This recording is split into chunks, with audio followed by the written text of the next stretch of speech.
নমস্কার, মানুষের ভাষায় আপনাদের সকলকে স্বাগত। আমি প্রবীর রায়চৌধুরী আপনাদের সাথে। সুধী দর্শকবৃন্দ, সকলের কাছে যে যে দলের হন, যে যে দলকে পছন্দ করেন না কেন, সেটা তাদের মত, এবং সেই মত প্রকাশটা হয় কোথায়? ভোটের বাক্সে বা এখনকার দিনে ইভিএম মেশিনে।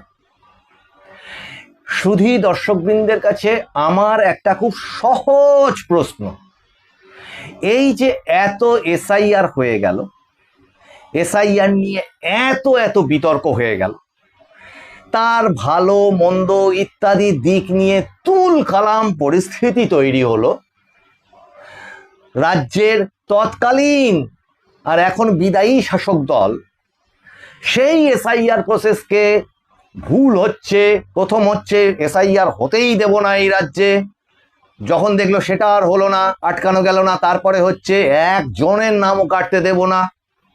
কেউ কেউ বললেন তার মৃতদেহের ওপর দিয়ে কিছু করতে হবে যদি এসআইআর করতে হয়, তারপরে সেটাও হলো না, তারপরে কি এসআইআর চালু হয়ে গেল। তখন একটু পিছু হটে এসে বলা হলো যে একজন বৈধ ভোটারেরও নাম কাটতে দেব না। তা খুব ভালো কথা, সেটাই তো সবার কথা ছিল, এখনো সেটা স্বাভাবিক শিক্ষিত সুবুদ্ধি সম্পন্ন মানুষের একই কথা, সুপ্রিম কোর্টেরও একই কথা, নির্বাচন কমিশনেরও একই কথা, যে একজন বৈধ ভোটারেরও নাম যেন বাদ না যায় আর একজন অবৈধ ভোটারের নামও যেন না থাকে।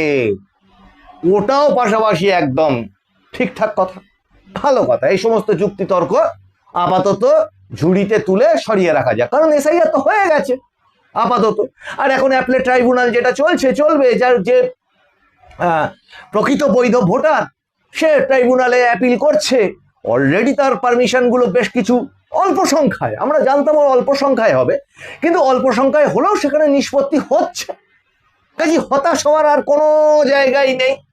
ফলত ওই যে তৎকালীন শাসক দল তৃণমূল কংগ্রেস যা যা যুক্তি দেখিয়ে মানুষকে ভয়টা দেখিয়েছিল, তার আর সমস্ত যুক্তি নাল অ্যান্ড ভয়েড, বা আর কোনো যুক্তিই অবশিষ্ট নেই এসআইআর নিয়ে অন্তত।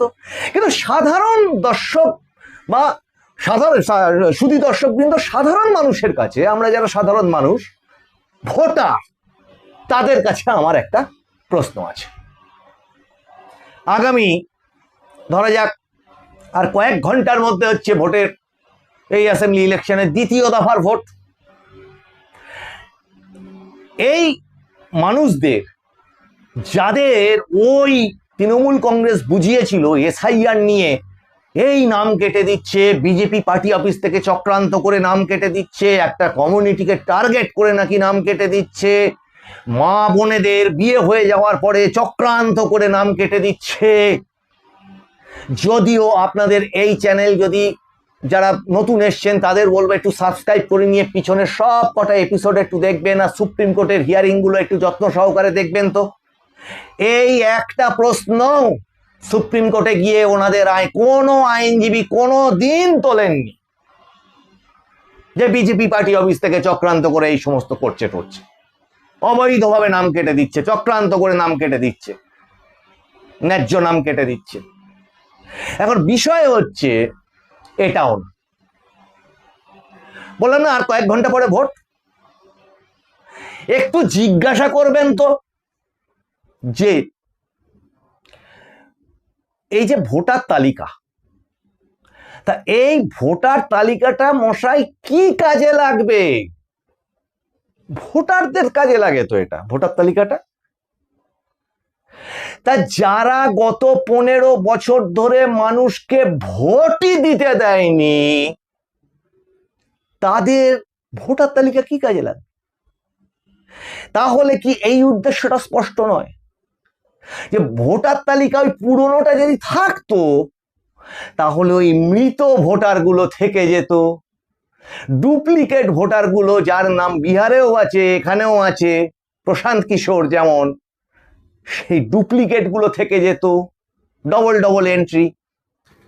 আবার যার কিনা আপনার ধরা যাক যে অস্তিত্ব নেই, তাদের নাম সেখানে থেকে যেত। এটাই ছিল বেনিফিট নাকি? এ বাদে তো আমি আর অন্য কোনো যুক্তি খুঁজে পাচ্ছি না।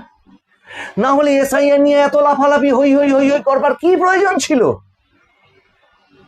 এদেরকে যারা এইবার যদি ভোট চাইতে আসে তাদেরকে সুধী দর্শক বৃন্দ প্রত্যেক বাড়ি থেকে, হতেই পারে, এখনো আবার বলছি যে অনেকের বাড়িতেই এমন হতে পারে সে হয়তো প্রকৃত ভোটার, তার নামটা হয়তো কোনো কারণে ডিলিট হয়ে গেছে, তৎসত্ত্বেও বলছি যে ওটা কিন্তু হয়েছিল ঠান্ডা মাথায়। এখন মানুষ ভেবে দেখেছে, অনেক মানুষ সেটা বুঝেও গেছে, তার পরিণতি হচ্ছে ওই উত্তরবঙ্গের প্রথম দফার ভোট, জনপ্লাবন। ভারতবর্ষের স্বাধীনতার ইতিহাসের পর, স্বাধীনতার পর এই পরিমাণ ভোটদান ভারতবর্ষে কখনো হয়নি। কাজে মানুষকে আর বোকা বানানো যায়নি যে ওনাদের ওই বিডিও, ওই এসডিও, ওই এইআরও, ওই ইআরও, এই সমস্ত দিয়েই কিন্তু ওই এসআইআর প্রসেসটা হয়েছিল। কাজেই লোককে ভুল বুঝিয়ে সুপ্রিম কোর্টে চলে গিয়ে নাটক করতে গিয়ে সুপ্রিম কোর্ট আবার সেটাকে কঠোর হাতে ধরে সেইটাকে বুঝে পুরো জিনিসটা জুডিশিয়ারির আন্ডারে দিয়ে দেয়। ফলত এখন আইন, দেশের আইন, দেশের সংবিধান যেটাকে ঠিক করছে সেটাকেই মেনে নিতে হবে, কিন্তু আসল প্রশ্নটা থেকে পালিয়ে গেলে হবে না। এনারা ভোট চাইতে আসলে এটা জিজ্ঞাসা করবেন, তো মশাই আপনার ওই এসআইআর নিয়ে এত কথা বলেছিলেন, তা ওই ভোটার তালিকাটা কি কাজে লাগবে আপনাদের? আপনারা তো আমাদেরকে 15 বছর ভোটই দিতে দেননি, তাহলে আমার ভোটার তালিকা দিয়ে কি হবে? আর ভোটার তালিকা কোথায় কাজে লাগে? ভারতবর্ষের ভোটার তালিকা ভারতবর্ষে কাজে লাগে। যে জায়গাটাতে দেশের সংবিধান মানা হয় না, দেশের রাষ্ট্রপতিকে অপমান করা হয়, তাকে একটা মিটিং করবার জায়গা দেওয়া হয় না, যে রাজ্যে দেশের সংবিধানের কোনো আইন মানা হয় না, এবং যে কোনো রকম অপরাধ হলে আইনের চোখে সেই অপরাধটাকে মানে প্রমাণ করবার চেষ্টা না করে সেইটা যাতে অপরাধীরা ছাড়া পেয়ে যায়, তার জন্য রাজ্য সরকারের পক্ষ থেকে কোটি কোটি টাকা খরচা করে high court, division bench, supreme court, তার ডিভিশন বেঞ্চ, এই করে বেরিয়েছে রাজ্য সরকারটা। কোটি কোটি, শয় কোটি টাকা উকিলের পিছনে দিয়েছে। তার মানে সেই রাজ্যটা মনে করে না যে সেটা হচ্ছে, সেই রাজ্য সরকারটা মনে করে না, বলা ভালো সেটা তো রাজ্য সরকার ছিল না, সেটা ছিল তৃণমূল কংগ্রেস সরকার, আরো ভালো করে বললে আইপ্যাক সরকার। সেখানে তাদের নিয়ম চলবে, তাদের আইন কানুনগুলো চলবে। তাহলে মশাই আপনাদের ভোটার তালিকায় এসআইআর অত নিয়ে মাথা ঘামানোর কি আছে? আজকে নরেন্দ্র মোদী কিন্তু ওই ব্যাপার হচ্ছে কি, এখন নরেন্দ্র মোদী এবং অমিত শাহ এনারা এখন বাঙালিদের কাছে পাড়ার লোক হয়ে গেছে। এই মুহূর্তে বনগাঁ তো ওই মুহূর্তে হাওড়া। এখন হাওড়ায় দেখা যাচ্ছে, তো খানিকক্ষণ পরে দেখা যাচ্ছে কলকাতায় জনপ্লাবন ঘটিয়ে রোড শো করছেন। ওদিকে এখানে নরেন্দ্র মোদী প্রধানমন্ত্রীর রোড শো চলছে, তো ওদিকে স্বরাষ্ট্রমন্ত্রীর রোড শো চলছে মধ্যমগ্রামে। ওখানে মধ্যমগ্রামে স্বরাষ্ট্রমন্ত্রীর রোড শো চলছে, তো ওদিকে বর্ধমানে চলছে যোগী আদিত্যনাথের বিশাল ম্যাসিভ জনপ্লাবন করা মিটিং। তার পাশে লোক হলো না বলে নিজের পাড়া থেকে স্টেজ ছেড়ে নেমে যেতে হলো। এর চেয়ে লজ্জা কি আর হয়? আর এ কি আর সহ্যও হয় যে পরিমাণ ভোট ডিফারেন্স ছিল? এই এপিসোডের শেষ কথাটা বলতে যাচ্ছি, যেটা যে পরিমাণ ভোটের ডিফারেন্স ছিল, এই অঙ্কটা বুঝে যেতে হবে। 3.5% একটু বেশি ভোটের ডিফারেন্স ছিল, মানে 44 লক্ষ মতো ভোটের ডিফারেন্স ছিল তৃণমূল কংগ্রেসের সঙ্গে বিজেপির।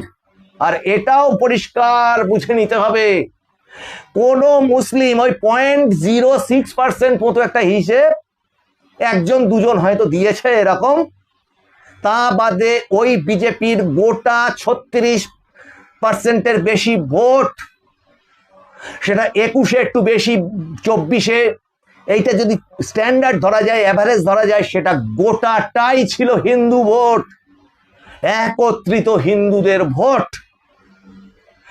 আর সেই হিন্দু ভোটের হিসেব যদি ধরেন, আর এসআইআর এ 90 লক্ষ ভুয়ো ভোটারের নাম যদি বাদ ধরে নেন, তাহলে ওই ডিফারেন্স তো কবে ঘুচে গেছে। ডিফারেন্স ছিল 42 লক্ষ, 40 লক্ষ প্লাস 42 লক্ষ প্লাস সামথিং। তাহলে সেই ডিফারেন্স তো কবে ঘুচে চললে ডবল ঘুচে গেছে। সত্য অস্তিত্বহীন মৃত প্রেতাত্মাদের ভোট, এই সমস্ত ছিল তার মধ্যে। থাক, এবার সেটাও সরান। প্রথম দফায় যে পরিমাণ ভোট হয়েছে, বললাম না দেশের ইতিহাসে নজিরবিহীন। তাহলে যেটা অ্যাভারেজ ছিল 84%-এর মতো, 80%, কখনো কোথাও 77%, ম্যাক্সিমাম 85%, সেটা হয়ে গেছে 93%। আর এই যে ভোট বেড়ে যাওয়াটা, 84 থেকে ধরুন 93%, প্রায় 10% মতো ভোট বেড়ে যাওয়া, এই হিন্দু ভোটের একত্রিত হয়ে বেরিয়ে ভোটটা দেওয়া। অনেকে আবার বলবেন না আপনারা মুসলমান ভোটটাকে সরিয়ে রাখছেন কেন, তার একদম সরাচ্ছি না। তার কারণ প্রতিটা ভোটের এর অতীতের পরিসংখ্যান যদি দেখেন, যে 100 জন হিন্দুর মধ্যে 59 জন মাত্র হিন্দু ভোট দিতে বেরিয়েছে এর আগের ইলেকশনগুলোতে, আর 100 জন মুসলিম মানুষের মধ্যে অন্তত 90 জনের কাছাকাছি মানুষ ভোট দিতে বেরোতো বুথে। তার সাথে এবার যোগ দিয়ে দিন নো ছাপ্পা, ছাপ্পার কোনো চিহ্নই নেই, সুযোগও নেই।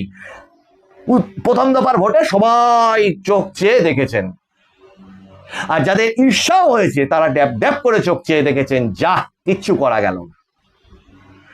কোনো কুচো মেজো বড় কোনো মস্তানি খাটেনি, কোনো হুমকি দেওয়ার কোনো জায়গাও নেই। আর এবার বলেছিলাম ডবল ফোর্স নিয়ে, ডবল স্ট্রেংথ নিয়ে নির্বাচন কমিশন এই দ্বিতীয় দফার ভোটের জন্য রেডি হয়েছে। কেন?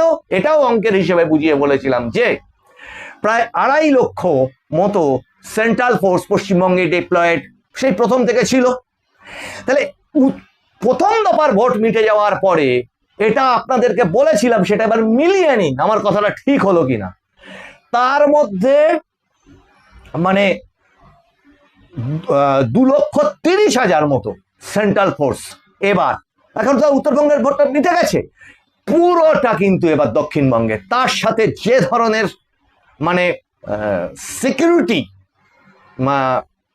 কি বলবো প্রসেসগুলো রয়েছে, সেই ব্যবস্থাগুলো নিয়েছে, নিরাপত্তা বেষ্টনী যাকে বলে, সেটা একদম বুথের ভেতর থেকে বাইরে পর্যন্ত, একদম গ্রামে গ্রামে কোনায় কোনায় ঢুকে যাচ্ছে সেন্ট্রাল ফোর্স এবং আশ্বাস দিচ্ছে মানুষকে ভোট দিন। সেইটা যদি হিসাব করেন, এর সাথে যদি ওই আগের যে ছাপ্পা, 21 সালের ছাপ্পা, 24 সালের ছাপ্পা, যার জন্য হয়েছিল একটা লোকসভাতে 7 লক্ষ ভোটের ডিফারেন্স, সম্ভব? তারপরেও বিজেপি 12টা পেয়েছিল, তারপরেও 21-এ 77টা পেয়েছিল, অত কিছু সত্ত্বেও। আর এবার ভেবেই দেখুন না, হিসেবই করে দেখুন না, যদি বলেন ওই 3.5% ডিফারেন্স ছিল, সে তো শুধুমাত্র প্রথম দফা ভোটেই ধুয়ে মুছে সাফ হয়ে গেছে। আচ্ছা, এটাও যদি আপনারা না মানেন, আরো অপেক্ষা করতে চান, এবার যে দ্বিতীয় দফার ভোট হতে যাচ্ছে, সেই ভোটের যে হিন্দু ভোট কনসলিডেশন, তার কারণ এটা পরিষ্কার হয়ে গেছে যে বিজেপির যে ভোট ব্যাংকটা, সেটা সম্পূর্ণ হিন্দু ভোট ব্যাংক, এবং হিন্দু ভোট মাত্র 3.5% যদি বেশি বেরিয়ে আসে, তাহলেই কেল্লা ফতে, এ নিয়ে তো কারো ভুল নেই। আর ওই যে বললাম জনপ্লাবন তৈরি হয়েছে, মানুষ তো ঘরের থেকেই বেরোতে পারতো না মশাই, মানুষকে তো ভোট কেন্দ্র পর্যন্তই যেতে দেওয়া হতো না। খেয়াল করে দেখুন তো, পুরসভা ভোটে আপনারা ভোট দিতে পেরেছেন কিনা, পঞ্চায়েত ভোটে কজন মানুষ ভোট দিতে পেরেছে, বিধানসভায় কবার আপনি ভোট দিতে পেরেছেন, লোকসভায় আদৌ ভোট কেন্দ্র পর্যন্ত পৌঁছতে পেরেছিলেন কিনা, নাকি আতঙ্কে ঘরের মধ্যে বসেছিলেন, মানে ইচ্ছা থাকলেও উপায় নেই, এই অবস্থা ছিল কিনা।